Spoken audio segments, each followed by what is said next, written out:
self-testing as well. So they know when they have to give the insulin, when they don't have to, or if they are only tablet only, they know they'll tell you, can I have a Lucozade? Yeah? Can I have a Lucozade? Can I have jam, toast with jam? They'll tell you when they're hypoglycemic. If you're not sure, don't just get advice from your supervisor or whoever you're working with, supervising me. Tell them, I think she's hypoglycemic. What should I do? They'll tell you what to do. Okay? But if they help you to inject, if you're not trained to do it, you tell them when to get the next to do it for you. But at least you can have an idea of how it's done. It's mainly done on the tummy, 45 degrees. And if you're not sure, get a nurse to come and help, and you observe, you learn, and then next time you do one. Okay? As long as they'll train you even in-house to do it, it's not very difficult. And but don't do anything you're not allowed to do unless you're trained. Okay? As usual, you have to get consent, and we have rectal, vaginal suppositories and pessaries. Yeah, mostly we prefer patients or service users, I'm told what to say now, to do it themselves. It's quite, yeah. So as long as you explain to them what to do, unless they're very, very much ill that they can't do it, then you have to do it for them. Or they'll tell you, do you want to? Firstly, why would you think, for example, you come to, for example, clients who want to do them themselves, if they tell you I want to do it themselves, firstly, what would you look at? There could be cultural reasons.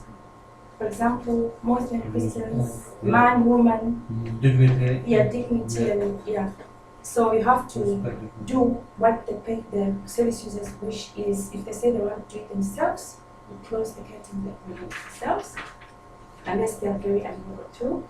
And supposed to be the same thing, they lie on the left, lateral. Tell them what to do. They have to cover up basically. Yeah, for suppositories, you tell them to lie left, lateral, with the knee towards the chin, and then you give them a glove and some lubricating cream to insert. Yeah, and then they'll tell you they're fine with it. If not, then you have to assist them with their consent. And you must be fully trained and regularly assessed to be able to do this. Okay.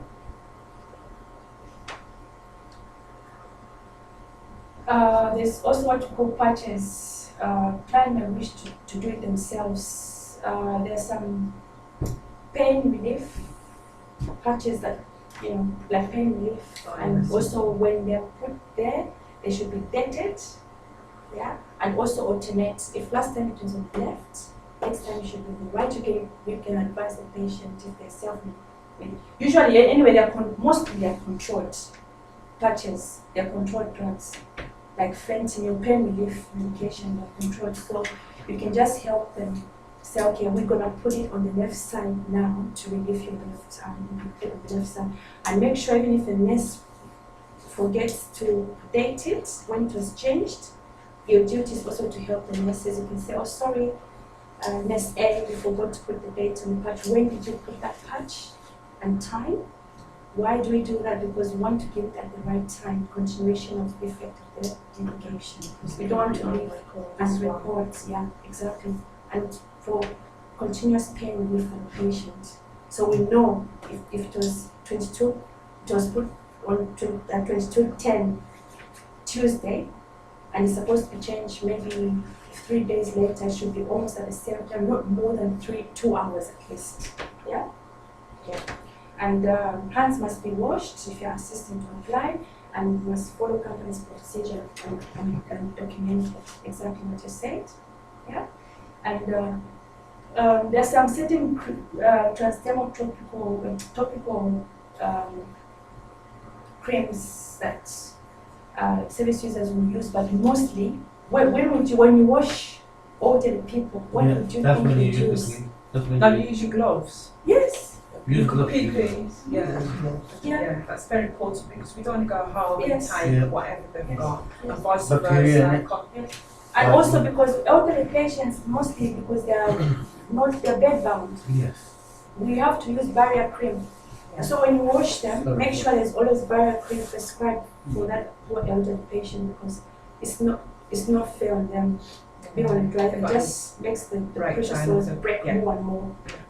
And just say to the nurse, so the patient doesn't have any barrier cream. And you know where it goes, pressure areas. Pressure areas is the sacral, elbow, neck, head. And this heels. Yeah, where the prominent bones are. Oh, That's the yeah. pressure areas. And you have to do the regular turns here. Yeah. And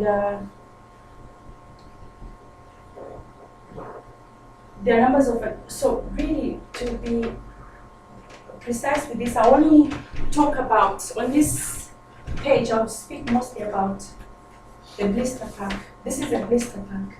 Okay. Yeah, Have you seen that before? Just take it from. It's got day, time. It's got those. Well, you know. It's got the tabs. Yes, they are already dispensed. So the I used patient. to fill one of those. I used to fill one of those. Okay. Okay. How is that these? A little bit different type, but it was one. So it's Monday. But it's self-explanatory. And on top of that, there'll be another a piece of paper attached to it with a picture of the tablets, whether it's green and yellow. It will tell you amoxicillin and exactly the color of the tablet. So when you're giving, you know, if the patient asks you, where's my amoxicillin? There's a picture of them. So it's self-explanatory. Yeah. Yeah. So it's very good, Yeah. and it's it's morning, midday, evening, and bedtime. I've done very quickly. I looked after this lady, it was a family friend, Yes. and the family used to give me all their medication in the box, and they never paid me extra. I had to sit down there for a whole hour, and it was a bigger blister pack than that, and I had to do it myself and count how much I had for the Monday, the morning, the afternoon, the evening. Done that for 1 year. Okay. So this is what is morning will be morning 7, 8, midday will be 12, evening will be 1800, and bedtime will be 10 p.m. Sometimes it's like 21:30. Yeah. To catch up with the time. They must be clear and correct. And I told you about the color differences, and if they're not dispensed properly and labeled properly, because drug error. Okay? You come across them, especially most of them are self-medicating. Yeah? So at least you have an idea of what to do. And then now we're gonna do this group activity. After I finished that, it's not really important for you to know the drug calculations, because you are not Muslim, and less will be trained to do that. And we're talking about if a patient refuses to take medication, what did you do? Document, sign, and date. And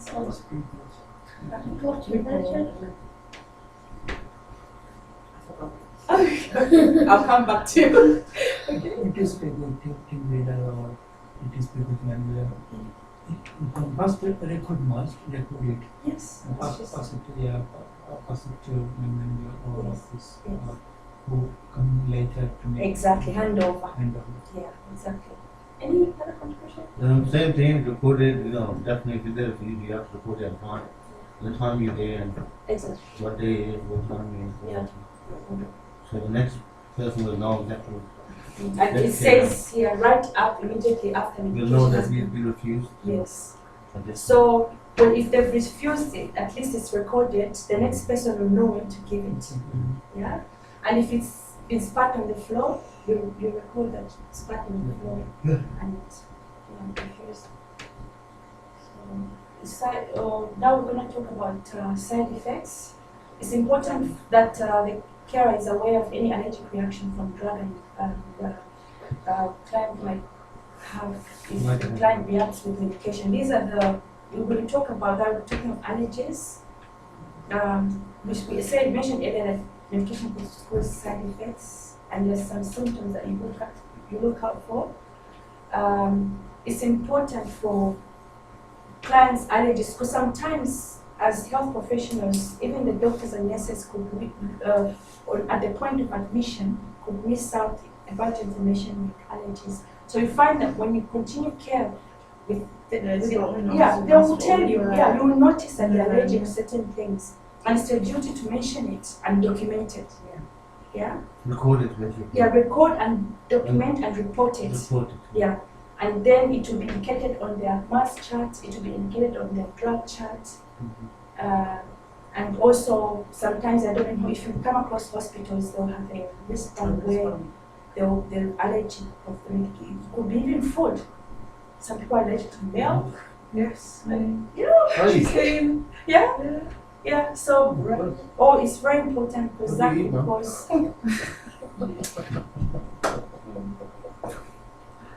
and you've mentioned you have to inform client's doctor about all allergies.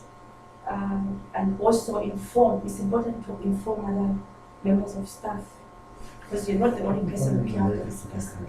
Just be well communicated with everyone. We also call severe adverse reactions and adverse reactions. There's serious physical side effects. The following are the more common severe side effects of medication. That's swelling of hands, face, and body. It could cause reddening of the skin. Oh yes. The tongue could go even up to the floor. Or the lips. My son's Oh, lips, yeah. he's got allergies. Uh-huh. And within 1 second, a bit of red molly, his lips were like a tyre. It just changed in front of me. And that can happen So within a split of a He's second. got an EpiPen now. Yeah, these are difficulties in breathing. If a service user takes certain, you Airways find that blocked. you have to quickly take action, report it, and take action so that they assess the patient and see what's going on. And for example, it could be even nuts. You know, when frying, people are allergic to nuts. Yeah. You know, even just the smell of nuts, the reactives. When you travel on the planes, they even mention to you that for example, if anyone is eating nuts, please don't, because there's a patient, a traveler allergic to nuts. Yeah. So, care home policy should be followed, which includes allergy manager immediately, contact the prescribing doctor, observe the patient closely, document. We've mentioned all this, isn't it? You agree with me? Yeah. And treat the current symptoms. If severe, you may need to start resuscitation.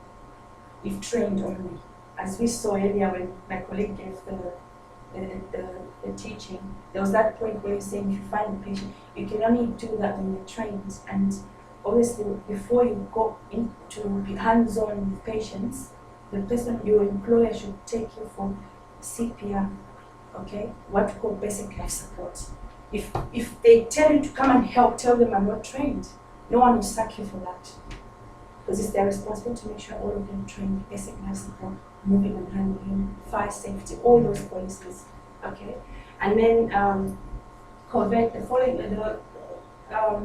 This is about the distribution of medication will lead the client to think they are not getting their medication, because this is the practice that should be followed, yeah.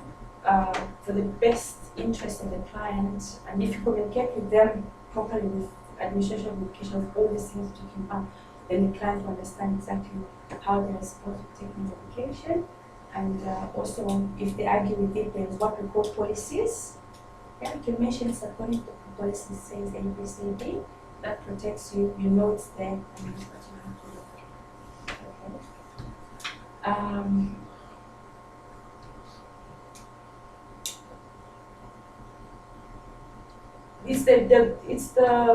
It's the GP's responsibility to specify how medication should be taken. The reason why I'm saying is because there's tendency of carers and nurses trying, especially if you come across a patient who can't swallow or very old and refusing to eat, what do? They crush. If it's a capsule, powder, they'll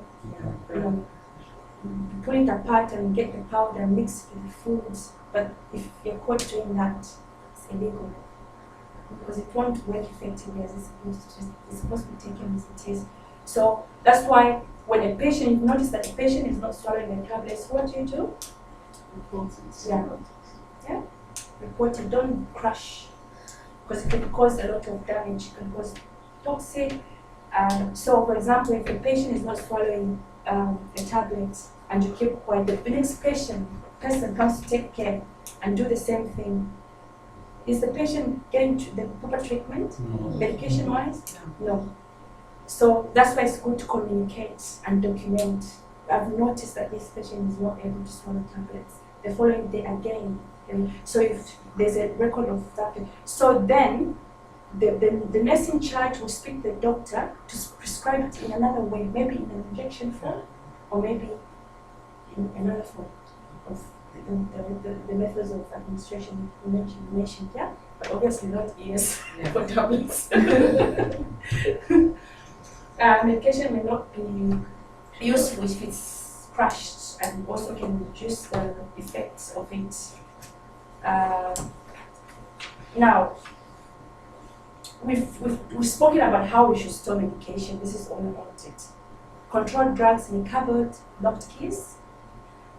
Some service users have them locked, especially those who are confused, extremely confused. Don't leave them lying out on top of their.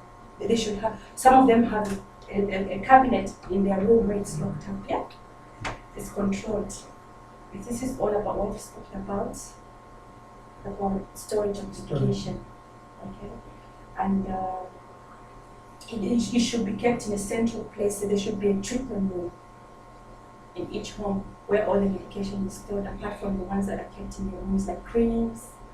They shouldn't be kept in the sluice. The only things that should be kept in the sluice is decontaminating products for washing. What we call COSH, and there should be a COSH guidelines about contains substances and hazards. Exactly, that's what should be kept in the sluice. Medication should be kept in the sluice, and a register must be kept and updated in respect of controlled drugs. We mentioned that about audit trail of how it should be, if it's being gotten rid of or receiving, and how it should be stored, and how it should be given.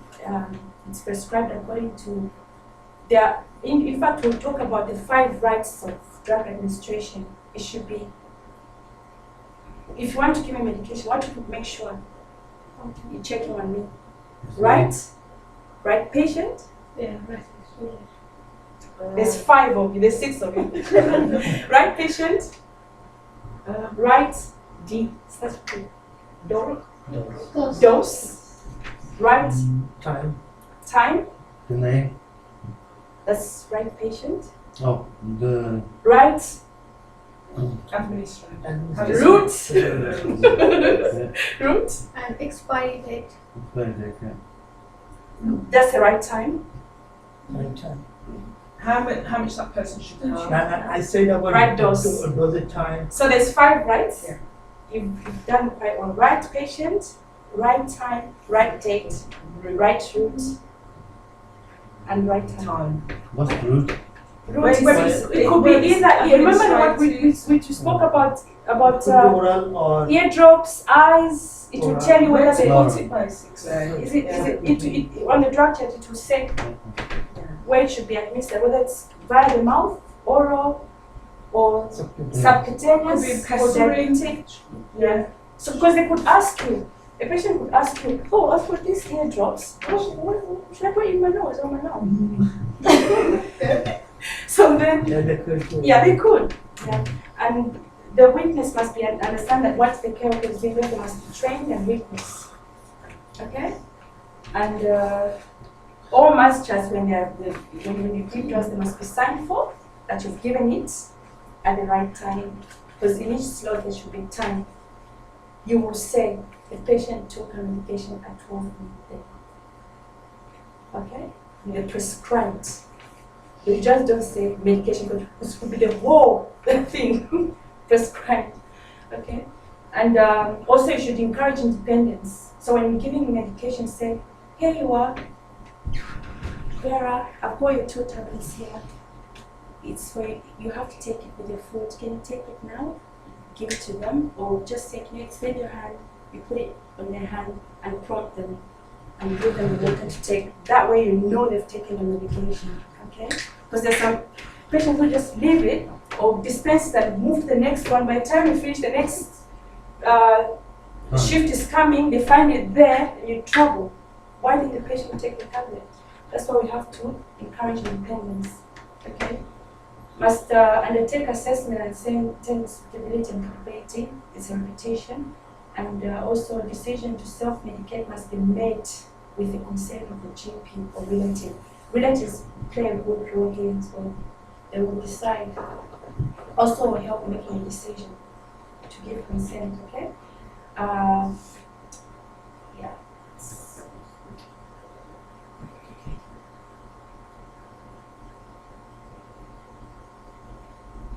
Yeah, a record must also be kept, as we said earlier, is a record of you signing that the patient is taking medication.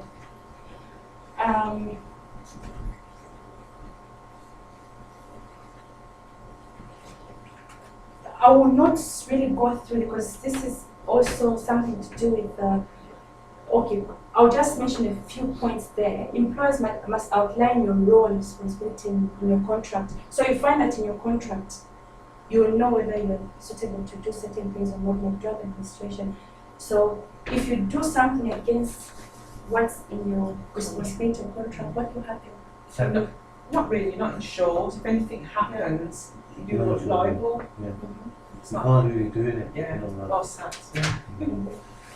And also action could be taken against your relatives if there's Yeah. any errors in programs. and If things it like can't that. be lead to something, you know, it's really major. It depends, innit, what happens. Exactly. It says here you are accountable for your action in maintaining safe care environment for staff, visitors, and members of staff of public. Okay. So to recap this, to recap the session, I would like to find out how, gain an understanding of medication working with controlled drugs. What have you understood from gaining an understanding of medication working with controlled drugs? Okay, just give me one point. What you've understood from controlled drugs. What would you do if you have to come across a controlled drug? Or what have you understood from your teaching? I've understood to give the right person, check the date, Well, let's talk about storage, safety. or it must be locked.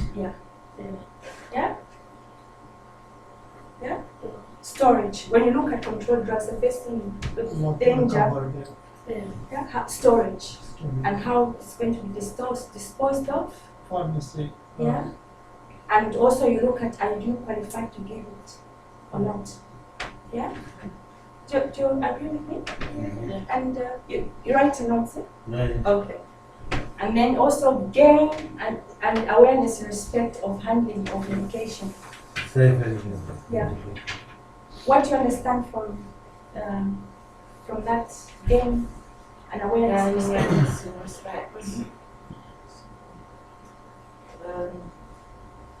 Don't leave it Respect of like, safe handling of don't medication. leave it lying around where you actually get it from. Put it back. Exactly. Check exactly the quantity. Check it's the right person you're actually going to Right. check where the route to put it in. Exactly. And also about the flow. If you If find you one find- on the yeah. floor, Put it in. what do you do? You gonna put in your mouth? Yeah. Some of them do though. If you don't watch the surface users, they will put it on the floor, and you think, oh, she had it. But if you don't actually watch where she's putting it, some of them don't have it anyway. So you've got to be really careful because you're actually documenting Yes. that person had it. Suppose they didn't know how to fit. It would all come back on yourself. Yeah. So yeah. That happened to me previous. And also for infection control, sometimes in very rich nursing homes they have this Yeah. self-handling. Because we Yeah. are heavy, getting ready. From each patient- Sorry. Listen. Each patient, you can have this. Each patient, when you're dispensing, you can have in between patients. You can have That's this very good. for infection control. Yeah. Okay. But especially if you're in the lounge or in the different rooms, you go moving from one room to another. You don't have time to keep washing your hands. There's your gel. They'll give you this though. It's not cheap. Can I have a look? Cheap shit, but they don't give it. Gain an awareness of emergency situations. What example from the teaching have you